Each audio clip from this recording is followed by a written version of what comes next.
ça donne le pire exemple. Ça donne le pire exemple.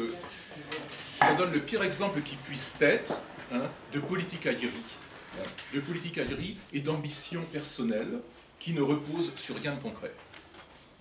Alors, ceci est de nature à écœurer naturellement l'électorat hostile à Johanna Rolland et de le faire opter pour un vote plus sincère et plus politique dans le bon sens du terme. Hein, c'est celui du Rassemblement Bleu Marine. Alors, deuxième chose qui pour moi montre que les augures sont bons pour notre liste, c'est les sondages, les premiers sondages qui ont été effectués dans des grandes villes françaises. Et dans des grandes villes françaises qui sont des villes comme Nantes, peu favorables aux idées nationales. Je pense aux sondages de Paris et de Lyon. Ces sondages donnent des perspectives extrêmement encourageantes, hein, puisque on assiste à, on constate, une hausse qui est de l'ordre de 2 à 3% de plus qu'aux dernières présidentielles. L'intention de vote, hein, on est bien d'accord. L'intention de vote, oui, tout à fait. Pour le Front National. Ouais. Pour les listes du Front National dans ces communes, quoi, enfin Lyon et Paris. Or, c'est tout à fait inédit, puisqu'habituellement, les intentions de vote étaient inférieures aux élections locales qu'elles ne sont aux élections présidentielles. Donc, ça montre déjà un renversement des choses. Hein, et si on transpose cette tendance à Nantes, puisque si on voit cette tendance à Paris et à Lyon, il n'y a pas de raison que la tendance ne soit pas la même sur Nantes. Hein, si on transpose cette tendance à Nantes, eh bien, ça nous met au-delà des 10%. Alors, pour mémoire, nous étions à peine plus de 5 en 95 et 2001. On n'avait pas fait de liste en 2008.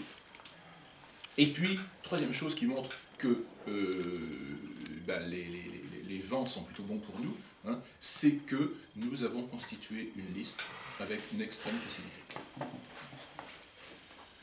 Alors, c'est signifiant parce que être candidat sous nos couleurs est devenu quelque chose de normal, voire quelque chose de gratifiant.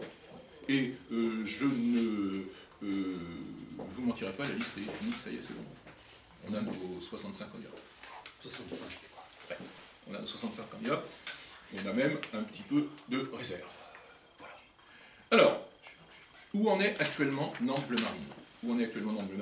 Eh bien, une première chose, c'est que hier soir, j'ai eu ma dernière candidature, la candidature qui me manquait pour avoir mes 65. Ah, vous dites que vous venez de dire que vous aviez de la réserve. Donc, oui, parce que j'avais un problème féminin. Voilà.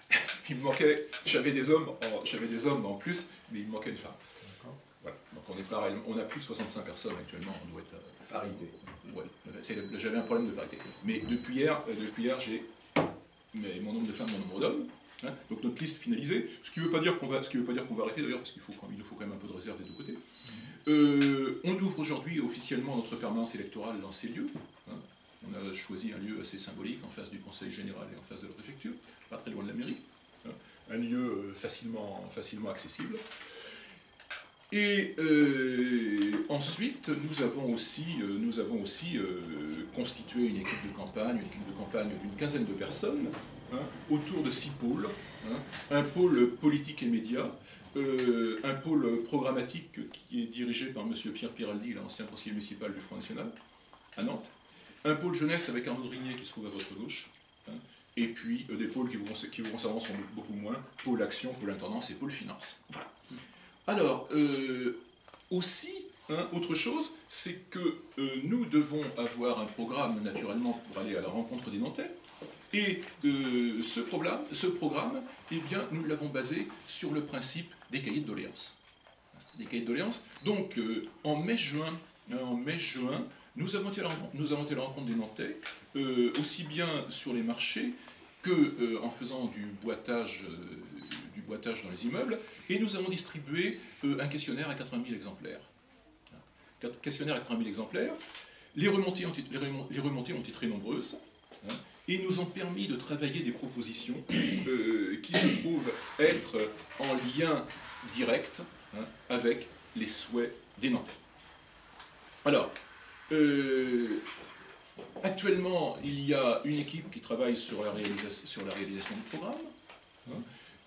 C'est une histoire, je crois qu'ils m'ont promis que ça serait fini. Ils m'ont promis que ça serait fini pour le 15 septembre. Quand ce programme sera terminé, il sera soumis à tous les membres de la liste. Parce que l'alinéa est rédigé par un petit comité, donc il sera soumis à tous les membres de la liste, lors d'une journée d'études. Et sa rédaction finale prendra en compte les amendements qui apporteront la liste. Il sera remis à la presse, je pense, vers le 15 octobre. Et à partir de cette date-là, diffusé aux Nantais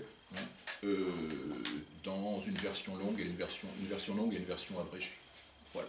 Donc voilà où nous en sommes. Voilà où nous en sommes. Je cède maintenant la parole à M. Valorant de Saint-Just, qui va vous donner un aperçu un peu plus national de la situation.